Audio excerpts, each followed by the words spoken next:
A daily dose of practical wit and wisdom with a professional educator and trainer, Amazon best-selling author, United States Marine, television and radio host, Paul G. Markel. Each episode will focus on positive and productive ways to strengthen your mindset and help you improve your relationships, career goals, and overall well-being. Please welcome your host, Paul G. Markel.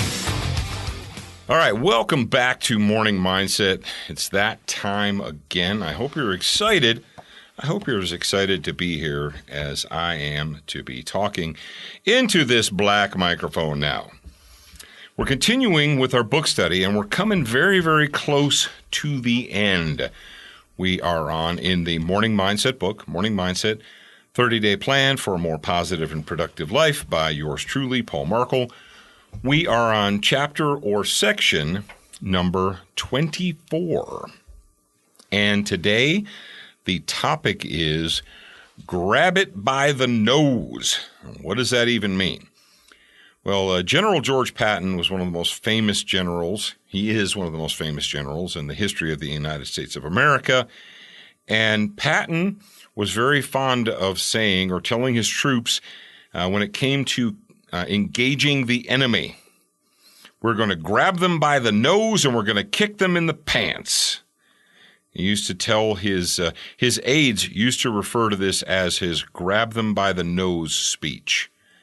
You say, okay, Paul, that's fantastic, but I'm not a general and I'm not in the Army and I'm not facing an enemy, so how does grab it by the nose affect me? And what does that have to do with leading a positive and productive life?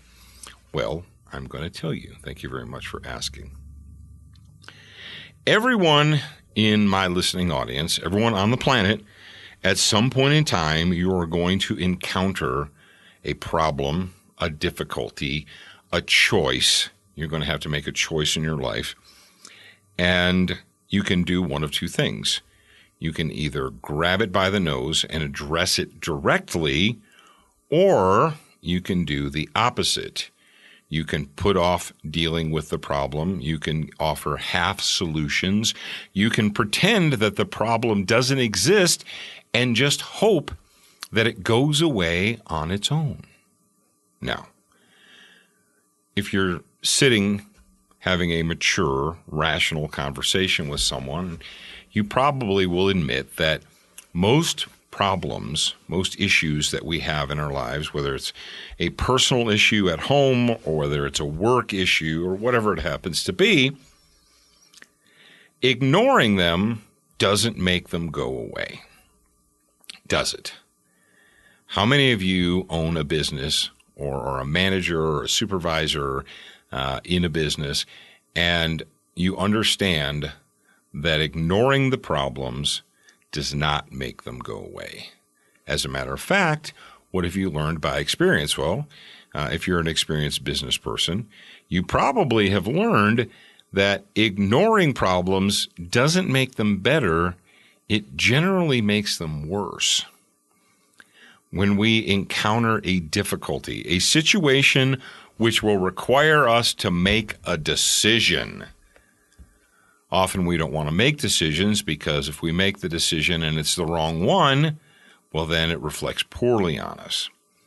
And what is the what are we taught today? What are we shown today? If you make a decision and you're wrong, well, then it looks bad, so just don't make a decision. But that's not how we solve problems. That's not how we fix things. That's not how we move on and lead positive and productive lives, is it? No. So the next time that you encounter a problem, an issue, a situation that requires your attention, rather than put it off, rather than pretend that it doesn't exist, you need to immediately address it, grab it by the nose, and kick it in the pants. Think about it. If you went to your doctor and you were having some type of issues and you had a bunch of lab tests and your doctor called you and said, I need you to come in, we need to talk about these lab tests. And he says, we've found cancer. Now, if your doctor said, we have found cancer in a certain place, do you say, well, let's go ahead and ignore that, for a few months and just see if it gets better on its own. If I don't address it, if I pretend that it's not there, then eventually it'll just go away, right? Is that how that works? No, of course it's not how it works. You wouldn't want to do that. That'd be a death sentence. You couldn't just say, or you shouldn't just say, well, I'm sure that it'll probably just get better on its own if I just go about my business and forget it. No, it's not going to. Whether it's a problem with a friend or a relative or a family member, whether you have an issue at work, simply ignoring it, simply pretending, or offering half solutions. How many of you are in a business relationship or in a business situation where you can legitimately say that the problems in your work or at your place of business have not been addressed because the powers that be, the bosses and the supervisors and the managers, rather than addressing the problem directly, instead they offer half solutions or partial solutions or weak solutions. If you ever had a problem with a coworker, or if you ever worked somewhere where you knew that someone was a bad worker, you knew that they needed to go, you knew that they weren't going to get any better, and yet the bosses or the supervisors or the managers, rather than address the problem head on, rather than grab it by the nose and say, look, this is a problem, this is the issue, we're going to deal with it. What do instead? Well, maybe if we just give it one more shot or one more chance or one more this or one more that, or maybe no. And what happens? Did it get better? You're out there in the audience, you're like, no, it didn't get better, Paul. Actually, it got worse. The situation got even worse than it was initially. Exactly. So take the advice of General George Patton, one of the greatest generals in the history of the United States of America. And when you're confronted with an issue, when you're confronted with a problem, rather than offer half solutions or instead pretend like it doesn't exist, grab it by the nose, kick that problem right in the pants, deal with it, and move on with your life. All right. That's all I've got for you guys today. If for some reason this is the first time you're listening to the Morning Mindset Podcast, thank you very much for showing up, and congratulations on your excellent decision-making skills. If you're just recently tuning in and you just recently discovered that there actually is a Morning Mindset book, well, you can go to Amazon.com and pick up a paperback or a Kindle version.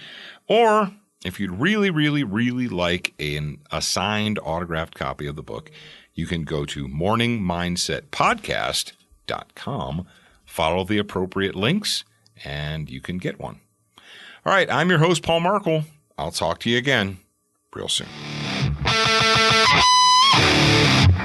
Thank you for spending time with us today. To get show notes, submit a topic request, and for more from your host, Paul G. Markel, visit morningmindsetpodcast.com. That's morningmindsetpodcast.com. Please leave a review for this podcast on your favorite podcast player. We appreciate your time and effort, and we look forward to reading your honest feedback.